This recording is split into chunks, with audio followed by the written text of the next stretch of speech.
22 अप्रैल का टाइम था जब फाइनल रिजल्ट आया, तो उससे पहले तो बहुत ज़्यादा ऐसे डर का सा माहौल था कि क्या होगा, क्या लिस्ट में लास्ट भी नाम आ जाए तो भी चलेगा। सर आप भी एक आईआईटी पास आउट हैं जी। और सर जनरली हम देखते हैं कि जो लोग यूपीएससी एग्जाम क्वालिफाई कर रहे हैं उसमें अधिकतम लोग जो है आईआईटी बैकग्राउंड के होते हैं या फिर उन्होंने बीटेक कर रखा होता है। ऐसा क्यों होता है, क्यों आईआईटी वाले स्टूडेंट ज़्यादा क्वालिफाई कर रहे हैं? 5 IITian दोस्त हैं अलग अलग IIT से, सब फेल 23 में, क्योंकि सब मैथ्स करने लग गए थे। इस बार सर इस बार सब पास। जैसे सर आपने बताया कि आपका सी सेट में थोड़ा सा प्रॉब्लम हो इससे पहले वाले प्रयास में, तो सर आईआईटी से पास आउट होने के बाद क्या हमारा लेवल इतना भी नहीं होता कि हम सी सेट क्वालिफाई कर लें? एजुकेशन और हेल्थ सेक्टर में कंट्रीब्यूट करना चाहूँगा और एक एफिशिएंसी क्वालिटी पे फोकस करना चाहूँगा। जैसे कि वो गई सिचुएशन जब स्कूल बंद रहते थे, ताला लग रहा है, अब वो सिचुएशन नहीं है, अब स्कूल खुल रहे हैं। कोई आप ऐसा ना सोचे कि हमारा कंपटीशन IITian से है या कोई एम्स से पढ़े हुए हमसे है और आप कोई गांव के स्कूल से पढ़े हुए हो, तो ये बिल्कुल मैटर नहीं करती। यूपीएससी एक बहुत अच्छा लेवल प्लेइंग फील्ड है जो एग्जाम हॉल में सबको इक्वल रख देता है। जय हिंद दोस्तों अभी हाल ही में यूपीएससी का एग्जाम हुआ है और ऐसे में अलग अलग लोगों का यूपीएससी एग्जाम को लेकर अपना अलग अलग परसेप्शन है। कुछ लोग बोल रहे हैं कि यूपीएससी एग्जाम इस बार हार्ड आया है, प्रीलिम्स एग्जाम। कुछ लोग बोल रहे हैं सिंपल आया है, कुछ लोग बोल रहे हैं मॉडरेट आया है। पर वास्तव में यूपीएससी किस तरीके से क्वेश्चन पूछता है, यूपीएससी की डिमांड क्या होती है, इसके बारे में तो हमें वही बता पाएगा जिसने कभी यूपीएससी एग्जाम क्वालिफाई किया हो या फिर जिसको यूपीएससी एग्जाम की अच्छी समझ हो। और इसी क्रम में आज के इस वीडियो में हमारे साथ हैं श्री अभिषेक सेहरा सर, जिन्होंने इस बार यूपीएससी 2024 के अंदर यूपीएससी एग्जाम क्वालिफाई किया है और सर की जो रैंक रही है ये ऑल ओवर इंडिया 366 रैंक रही है। और आज के इस वीडियो के माध्यम से हम सर के साथ ही बातचीत करेंगे, सर की जो स्ट्रेटजी रही है, जो सर की जर्नी रही है, जो भी सर का तरीका रहा पढ़ाई करने का, उन सबको जानने का प्रयास करेंगे और कोशिश करेंगे कि उससे हम बहुत कुछ सीख पाएँ। तो चलिए आपका ज़्यादा कीमती समय नहीं लेते हैं और सर के साथ अपनी बातचीत को आरंभ करते हैं। तो सबसे पहले सर आपका बहुत धन्यवाद। आपने अपना बहुमूल्य समय हमें दिया और हम सबके गाइडेंस के लिए आप आगे आए। सर हम शुरुआत करेंगे उससे पहले हम चाहेंगे कि आप अपने थोड़ा-सा एजुकेशनल बैकग्राउंड के बारे में हम सबको अवगत कराएँ कि आपने किस तरीके से पढ़ाई-लिखाई की हुई है? जी। दोस्तों यहाँ पे आप सबके लिए छोटा-सा इन्फॉर्मेशन है। जैसा कि आप सबको पता है कि पीडब्ल्यू ओनली आईएएस ने कुछ दिन पहले ही सेलिब्रेट किया है प्रतिज्ञा दिवस विथ यूपीएससी के बिगेस्ट टॉपर्स जो कि ऑलरेडी एंड हो चुके थे। बट फिर से स्टूडेंट की हैवी डिमांड पर ये ऑफर लाइव हुए हैं, बट ये भी जल्दी ही एंड होने वाले हैं। तो सारे ही यूपीएससी एस्पिरेंट अवेल कर सकते हैं up to 85% off on all UPSC courses. एक बार मैं आपको कोर्सेज के बारे में बता देता हूँ। 2027 टारगेट ईयर वालों के लिए संकल्प 2027 Hindi English and pinnacle 2027 English सिर्फ 11,999 रुपए में। एंड 2026 टारगेट ईयर वालों के लिए है प्रहार Hindi English and Titan English online foundation batch सिर्फ 9,999 रुपए में।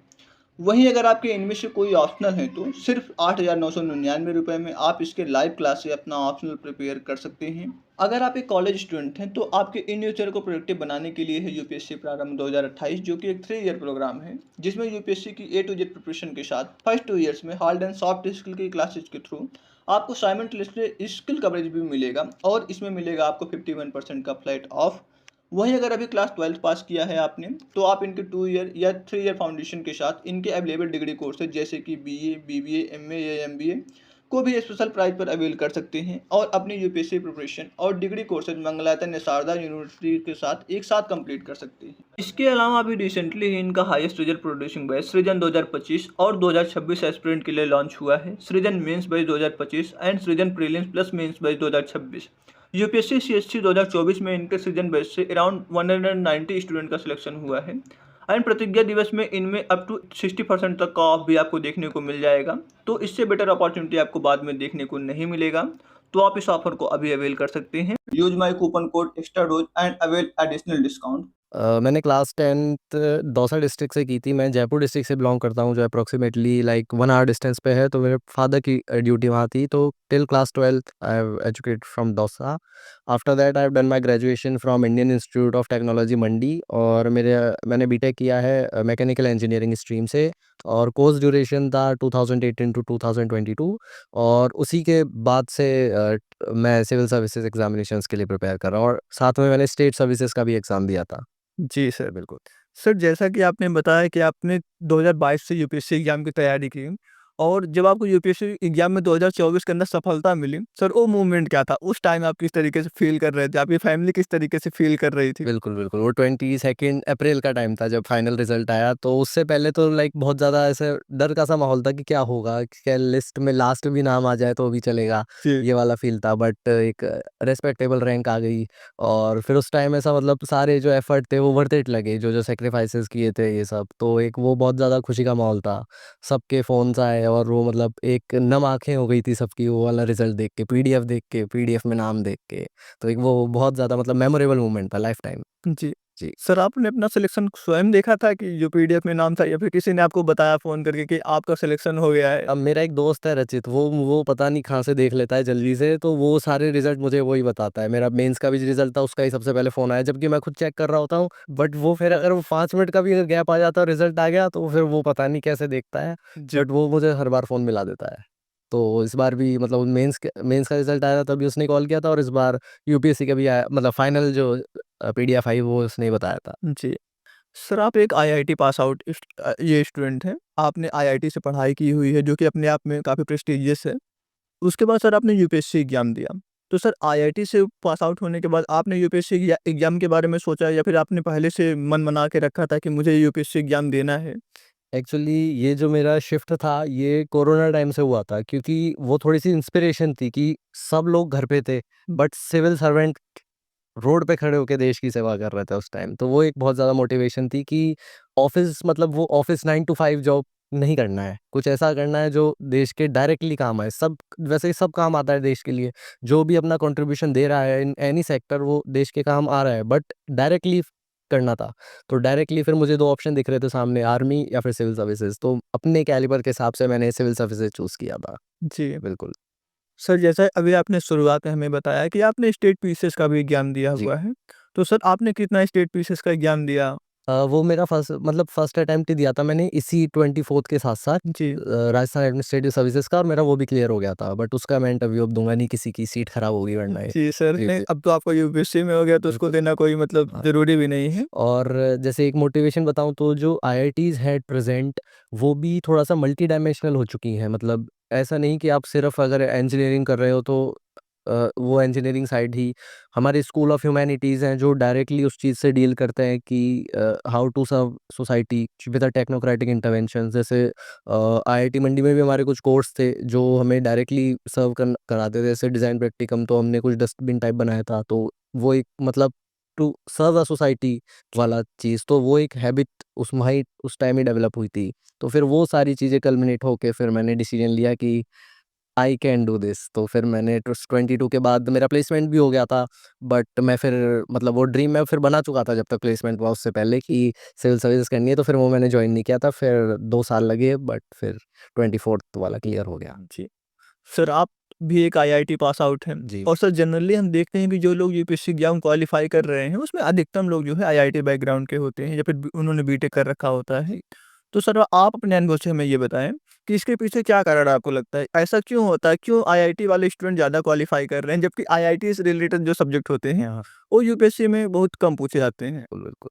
नहीं, ऐसा नहीं है कि ज़्यादा सेलेक्ट हो रहे हैं, सब सेक्टर से ही सेलेक्ट हो रहे हैं। कुछ डॉक्टर्स भी होते हैं, कुछ इंजीनियर्स भी होते हैं, कुछ साइंटिस्ट भी होते हैं, कुछ टीचर्स भी होते हैं, तो सारे फील्ड से आते हैं। ऐसा कोई क्राइटेरिया नहीं है कि आईआईटीएन ज़्यादा सर सेलेक्ट मैंने होते हैं। बोला अधिकतर लोग हाँ। मतलब आईआईटी बैकग्राउंड से आ रहे हैं। बट वो ये होता है कि एक मल्टी डायमेंशनल अप्रोच आ जाती है आईआईटीज़ में, और बहुत सारी ऐसी स्किल्स आती हैं जो यहाँ इम्पोर्टेंट है। फॉर एग्जांपल अगर आपको वैसे मैं बताऊँ आउट ऑफ द बॉक्स कि कल्चरल इवेंट्स होता है हमारे आईआईटीज़ में, वो सारे स्टूडेंट्स हैंडल करते हैं, तो उससे एक मैनेजमेंट स्किल आती है। क्राउड मैनेजमेंट कैसा होता है, जो आर्टिस्ट आते हैं उनके प्रोटोकॉल ड्यूटी करना होता है, और एडमिनिस्ट्रेशन में भी हल्का-हल्का मैच करती है सारी चीज़ें। जी। तो वो एक ऐसा मतलब फ़ील आता है कि हाँ, we can do this sort of. और बाकी लेवल ऑफ इंटेलिजेंस माइंड का, तो वो भी एक, और एक वो भी लगता है कि आप ऑलरेडी अगर यहाँ हो तो आप नेक्स्ट यहाँ का ही सोचोगे। आप यहाँ का इक्वल भी नहीं सोचते हम, जो ड्रीम होता है वो ऊपर का ही होता है। तो एक आईआईटी से ऊपर का ड्रीम क्या होगा? जी। यूपीएससी। तो एक ये भी रीज़न है, या फिर इंडियन इंजीनियरिंग सर्विसेज़। तो ये 2 ही हैं जो फिर, इसलिए मुझे मुझे ऐसा लगता है पर्सनली, बाकी ऐसा कोई रूल नहीं है कि आईआईटीएन ज़्यादा आता है। जी, सर क्या यही सोच के आपने कॉलेज प्लेसमेंट में हिस्सा नहीं लिया? नहीं, नहीं, मैंने लिया था ना, मेरा प्लेसमेंट हो गया था, बट उस टाइम मैं कन्फ्यूजन में था, बट फिर देन आई फाइनली डिसाइड कि मुझे यूपीएससी ही करना है, तो फिर मैं उसमें शिफ्ट हो गया था जी। प्रॉपर्ली। सर हम आते हैं आपकी जर्नी के ऊपर। जैसा कि आपका जो चयन हुआ ये आपके तीसरे प्रयास में हुआ है। आपने 2022 में अटेम्प्ट दिया, 2023 में दिया और 2024 के अंदर आपका हो गया। और उससे पहले वाले जो 2 अटेम्प्ट आपने दिए वहाँ पे आपका प्रीलिम्स नहीं हो रहा था हाँ। किसी कारणवश। तो सर आप हमें ये बताएँ कि आपका प्रीलिम्स क्यों नहीं हुआ? मतलब क्या गलती आपसे हो रही थी जिससे आपने अपने थर्ड अटेम्प्ट में सुधार लिया और फाइनली आपका सिलेक्शन हो पाया? एक्चुअली प्री में जो गलतियाँ मेजरली हुई, वो ऐसा लगता है कि प्री में हमें बहुत ज़्यादा पढ़ना है और बहुत सारी चीज़ें हैं, एवरीथिंग अंडर द सन वो वाली बात होती जी। है।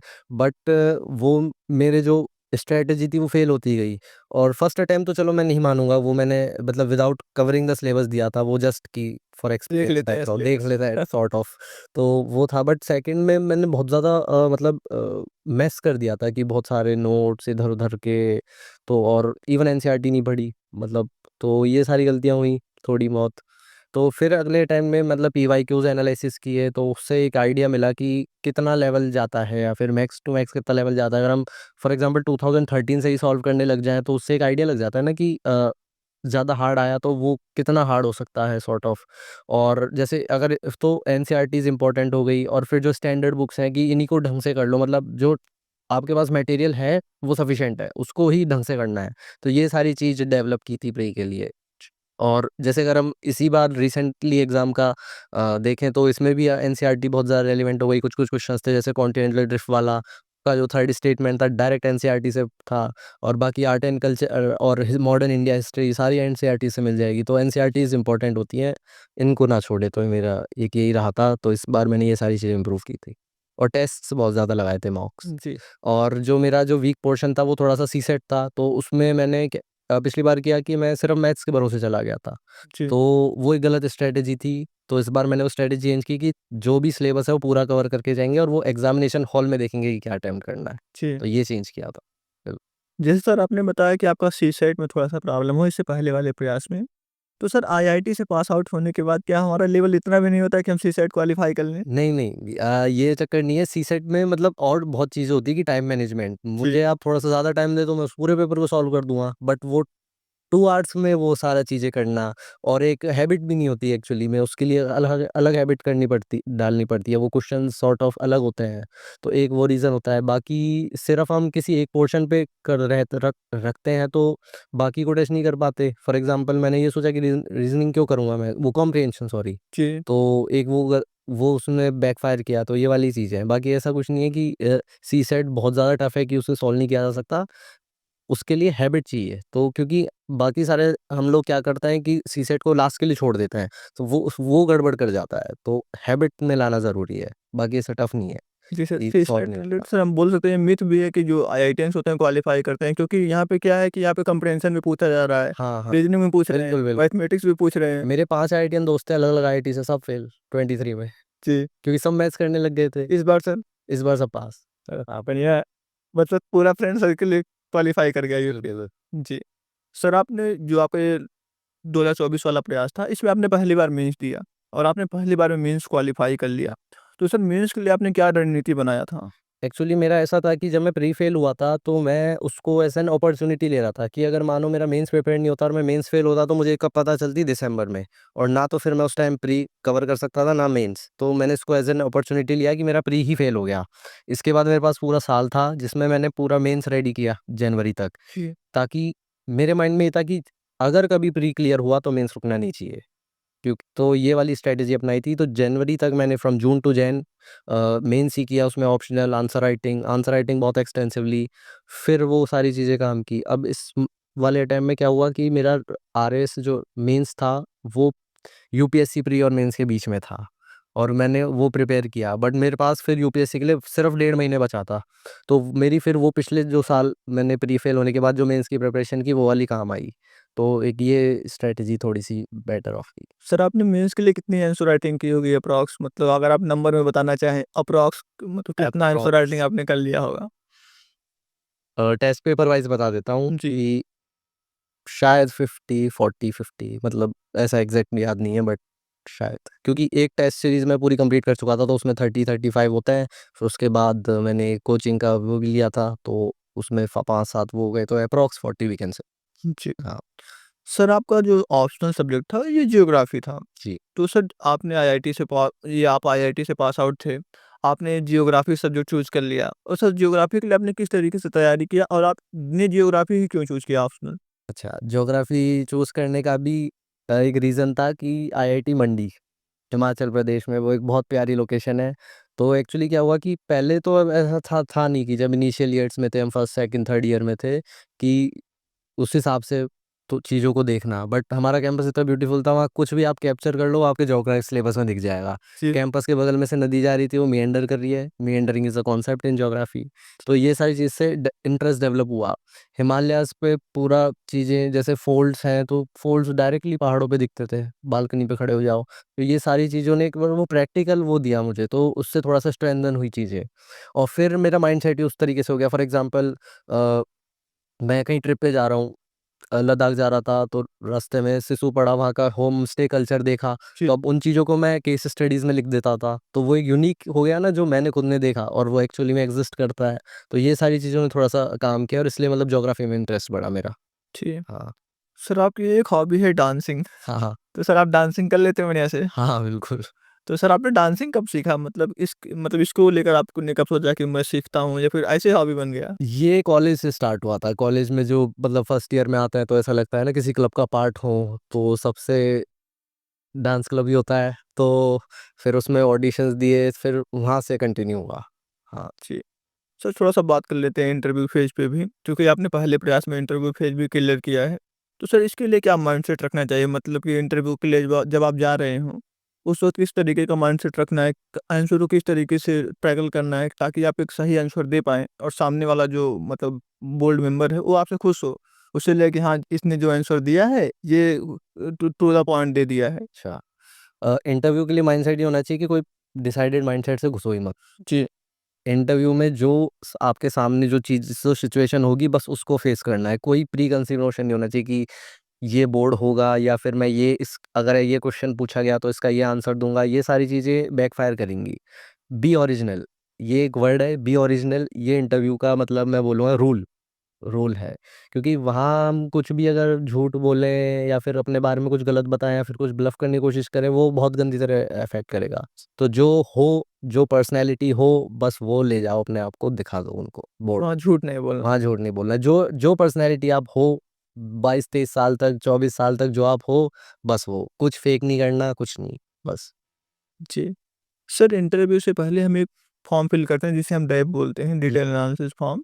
सर उस फॉर्म को फिल करते वक़्त क्या-क्या मतलब ये ध्यान में रखना है कि फॉर्म फिल करते वक़्त हमें क्या-क्या मिस्टेक वहाँ पे कुछ मिस्टेक्स हो जाती हैं, तो सर बोर्ड मेंबर्स वहाँ से क्वेश्चन पूछ लेते हैं। बिल्कुल, बिल्कुल। तो सर उस वक़्त क्या-क्या ध्यान रखना है? उसमें भी यही ध्यान रखना है कि झूठ कुछ नहीं बोलना है। फॉर एग्ज़ाम्पल हॉबी में हमने कुछ बोल दिया झूठ और वो हमने किया ही नहीं है और वो फिर पता लग ही जाता है। आपसे 2-3 काउंटर क्वेश्चन आ गए और उस सिचुएशन में आप नहीं झेल पाओगे उन क्वेश्चन्स को, अगर वो असली में आपकी हॉबी नहीं है तो। वो बात अलग है, आप बहुत भयंकर तरीके से प्रिपेयर कर गए, बट स्टिल डर तो रहेगा ही है कि मेरी ये हॉबी नहीं है और फिर भी मैंने लिखा है और उस पे कुछ ऐसा क्वेश्चन आ गया तो मैं क्या करूँगा? वो इंटरनल डर रहेगा, चाहे आप पढ़ के गए हों। तो ये वाला काम ना करें, जो ओरिजिनल जो हॉबी है वो लिखें और ऐसा कोई कंपल्शन भी नहीं है कि हॉबी लिखनी ही है आपको। जी। आप यूपीएससी प्रिपेयर कर रहे हो, टाइम कंज्यूमिंग है वो, तो हॉबीज़ पीछे छूट जाती हैं, तो छूट जाती है, छूट जाती हैं। तो एक ये वाली चीज़। सेकंड कैडर्स, जी। उसको थोड़ा-सा आप अपने हिसाब से जो आपको सूटेबल है।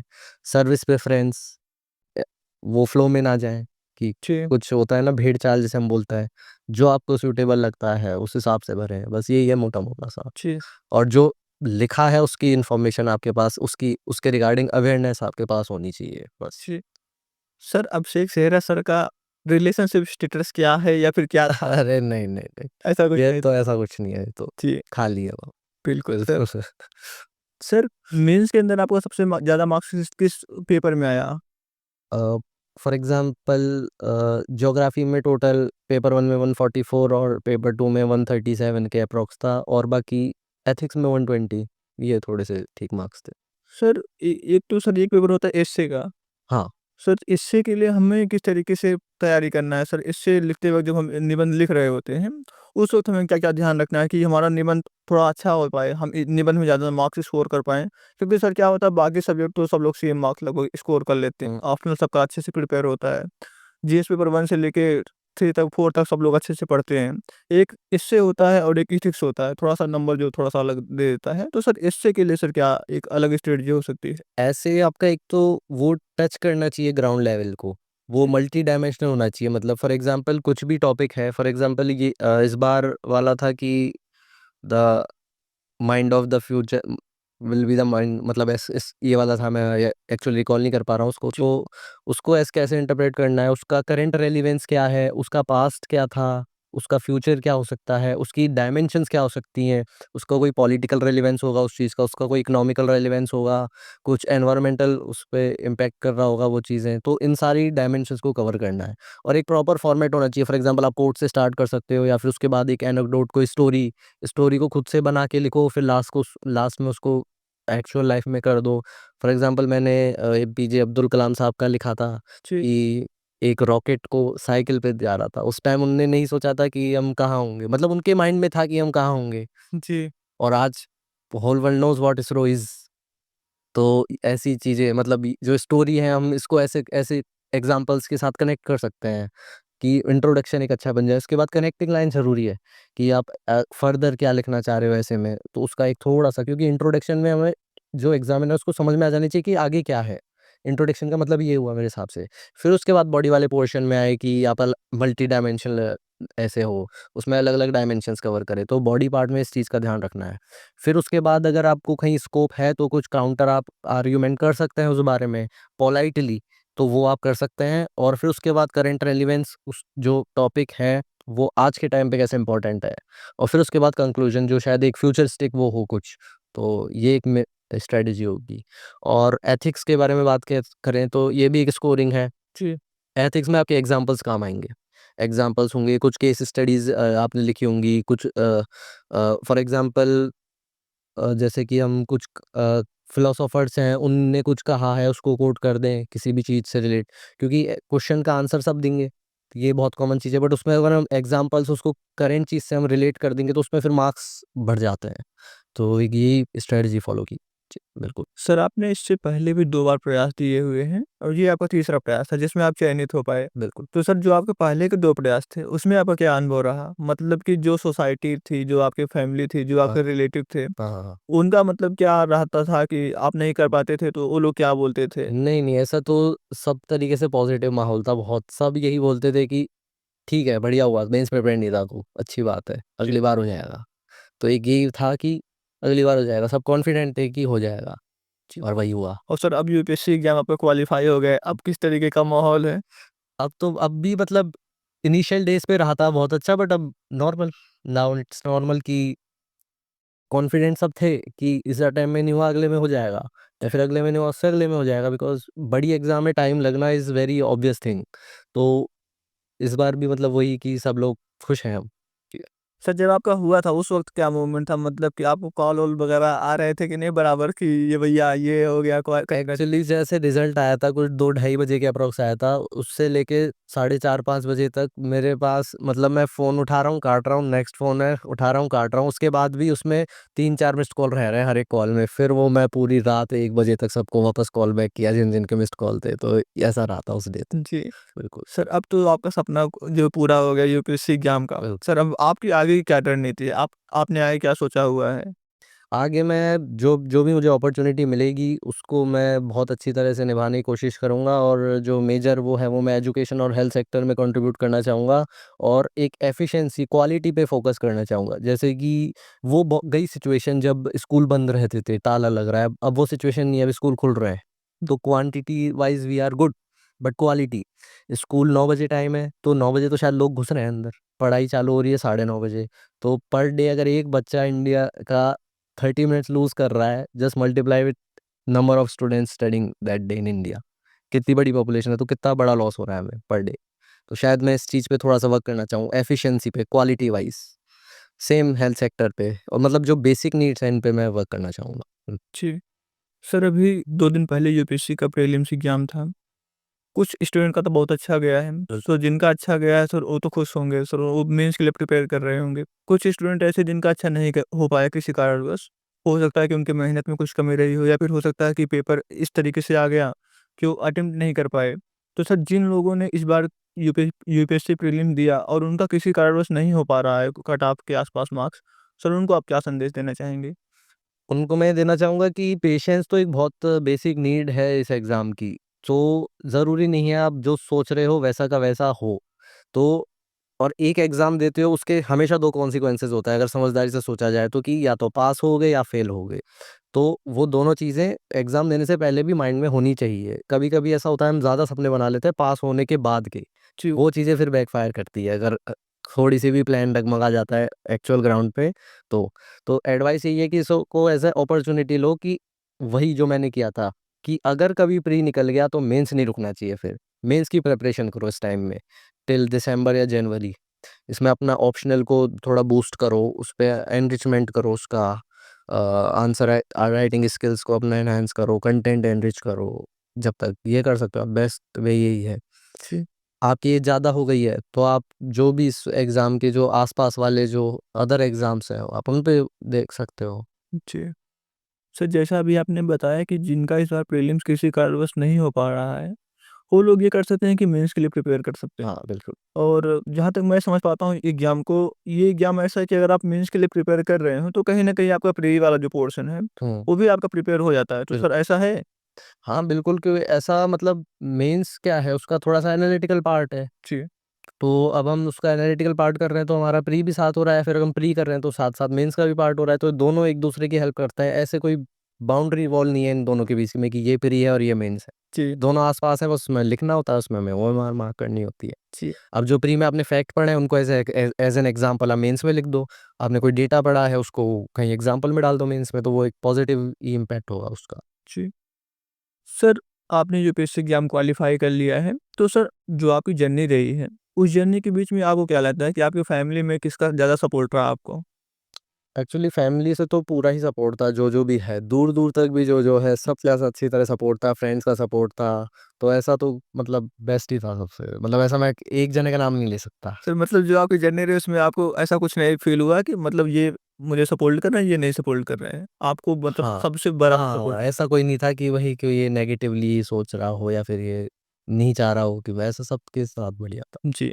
सर हमने कई चीज़ों पे बात किया इंक्लूडिंग आपकी जो जर्नी रही उस पे, प्रीलिम्स पे, मेंस पे, इंटरव्यू पे, पे प्रोस्पेक्ट पे मैंने बात किया है।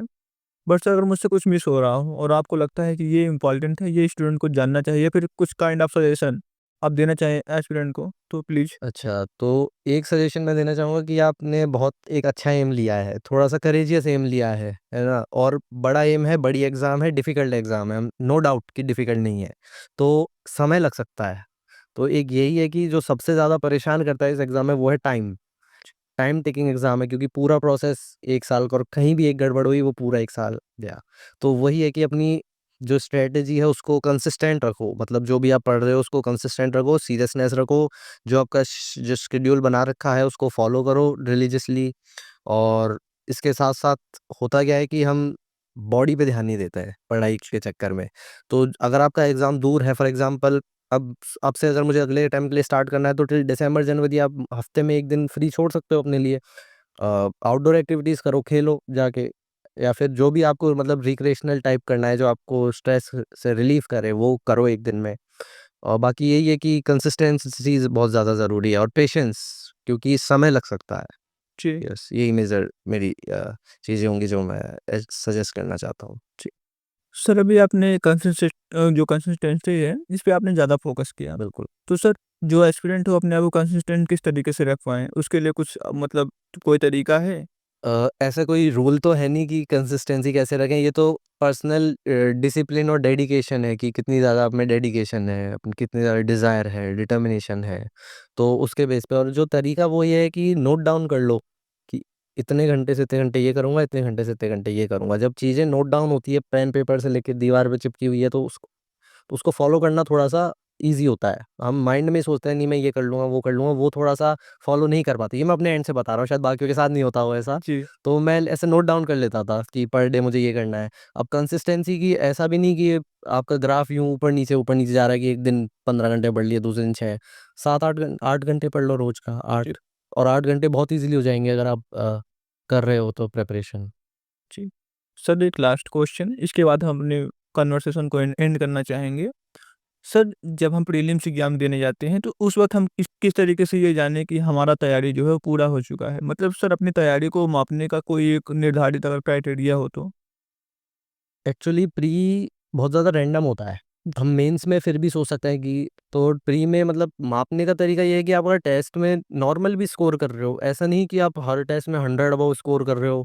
70-80 अगर आप स्कोर कर रहे हो, आपको कॉन्फिडेंट होना चाहिए कि नहीं मैं एक असली एग्ज़ाम क्लियर कर सकता हूँ। और बाकी जो प्री है वो टोटली कॉन्फिडेंस का खेल है, क्योंकि पढ़ के सब जाते हैं, बट उस एग्ज़ामिनेशन हॉल में अगर कॉन्फिडेंस साथ है तो प्री क्लियर हो जाएगा। क्योंकि प्री के क्वेश्चन्स ऐसे होते हैं जो प्रेजेंस ऑफ माइंड पे वर्क कर मतलब उनमें प्रेजेंस ऑफ माइंड चाहिए। जैसे कि इस बार भी कुछ क्वेश्चन्स ऐसे थे, फॉर एग्ज़ाम्पल वो टाइम ज़ोन वाला था, उसमें डेनमार्क था। अब कोई डेनमार्क ऐसे ही सोच जाए कि यार डेनमार्क तो छोटा-सा है, इसके 4 से ज़्यादा वो कैसे हो सकता है? और उसमें थोड़ा-सा और सोच जाए कि नहीं डेनमार्क में ग्रीनलैंड वाला भी है, तो फिर तो हो सकता है वो। तो ऐसी चीज़ें को अगर मतलब प्रेजेंस ऑफ माइंड का मेजर यूज़ है। तो बाकी यही है। जी। सर आपने अपना बहुमूल्य समय हमें दिया, हम सबको गाइड किया, अपनी स्ट्रेटजी जो है आपकी जो बनाई थी आपने वो आपने शेयर किया। इसके लिए सर आपको दोबारा से बहुत-बहुत धन्यवाद। श्योर। हम कामना करेंगे कि आप अपने जीवन के जो उच्चतम स्तर हो सकता है आपका, उस वहाँ तक आप पहुँचे और आप ऐसे ही जो जनता के प्रति आपने अभी निष्ठा बनाई हुई है, वो आप मतलब बरकरार रखें और आगे चलकर आपका अच्छा नाम हो। लोग जाने आपको आपकी सर्विस के कारण कि ये आईएएस हैं, इन्होंने इस तरीके से काम किया हुआ है, ताकि आपसे लोग प्रेरित हों। कहीं न कहीं क्योंकि सर एक प्रेरणा जो होता है वो काफ़ी इम्पोर्टेंट होता है। नहीं तो आजकल हम लोग देख ही रहे हैं तो कई सारे अफ़सर तो ऐसे भी हम देखते हैं जो कि जनता को लेकर उतने मतलब वो नहीं है। वो जनता को सोचते हैं कि ये तो भाई हमारे गुलाम हैं इस काइंड का जैसे पहले होता था। तो सर ऐसा ना हो, इसलिए आपके जैसे अफ़सर का आना काफ़ी ज़रूरी भी है। तो दोस्तों आज के इस वीडियो में इतना ही था। हमने कोशिश किया है कि जो भी सर की रणनीति रही है, हम वो आप तक पहुँचा पाएँ। जो भी सर की स्ट्रेटजी थी, जो भी सर का गाइडेंस था वो आप तक पहुँच भी पाया। तो मैं आशा करता हूँ कि ये वीडियो आपके लिए कहीं न कहीं हेल्पफुल रही होगी। अगर आपको वीडियो पसंद आई तो कृपया इस वीडियो को लाइक करें। साथ-साथ इस वीडियो को उन अपने फ्रेंड के साथ भी शेयर करें जो यूपीएससी की तैयारी कर रहे हैं। क्योंकि कहीं न कहीं एक सही रणनीति के साथ तैयारी ही आपको सफलता तक पहुँचाती है और सही रणनीति बताने के लिए सर जैसे ऑफिसर जो होते हैं, वही हमें गाइड कर सकते हैं और हमें मतलब जो कुछ लोग समाज में होते हैं, जो बोलते हैं यूपीएससी एग्ज़ाम इस तरीके से, उनकी अब बातों पे आप ज़्यादा ध्यान ना दें। क्योंकि कुछ लोग तो ऐसे हैं जो कभी यूपीएससी एग्ज़ाम दिए ही नहीं हैं। वो केवल गणना करते हैं कि यूपीएससी एग्ज़ाम ऐसा है, तो इस पर ना दें, बाकी आप अपनी पूरी तैयारी को जो है निष्ठावान होकर करें। तो आज के इस वीडियो में इतना ही था। जी। मैं आपकी बात पे ऐड करना चाहूँगा, जैसे बाहर लोग बोलते हैं कि ज्योग्राफी ऑप्शन में मार्क्स नहीं मिलते। जी। मैंने प्रूव कर दिया मिलते हैं। हाँ जी। क्योंकि इस बार रिस्पेक्टेबल स्कोर था, नियर टू 300 280 के अप्रॉक्स पहुँच गया था। तो ऐसा नहीं है, ये गलत है, हम गलत गाइडेंस ना लें। मेरा कहने का मतलब ये है कि मार्केट में बहुत गलत गाइडेंस है।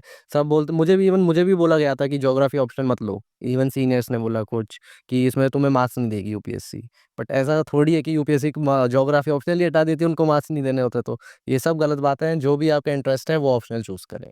जी।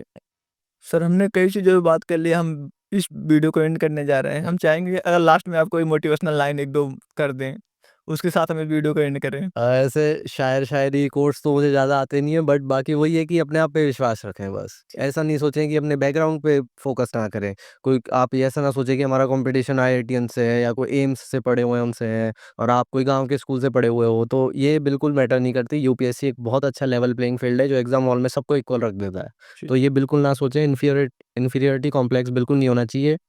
सब कर सकते हैं। जी। ठीक है दोस्तों, धन्यवाद। Thank you. मिलते हैं नेक्स्ट वीडियो में।